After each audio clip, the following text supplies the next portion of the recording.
Welcome back to Drew Tutorial. Hey everyone, I'm going to show you how to turn off personalized ads on Google. So you can turn off Google's personalized ads, although you'll still see ads, they'll just be less tailored to your interests. So here's how. So go to Google and sign into your account. Next, click your profile in the top right corner and click Manage your Google account. Next, on the left sidebar, go to Data and Privacy. Now, once you're here, scroll down to personalized ads. Then, once you're here, click My Ad Center. Now, find personalized ads or ad personalization. So, it's at the top right. So, click this arrow right here to toggle it off and confirm your choice. So, click on it and click Turn Off. And that's it. So, personalized ads are now off.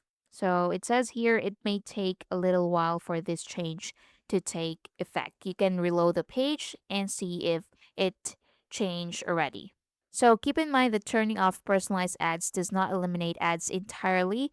You still see ads based on general information like the content you're viewing, your approximate location, or your current search terms rather than your activity profile.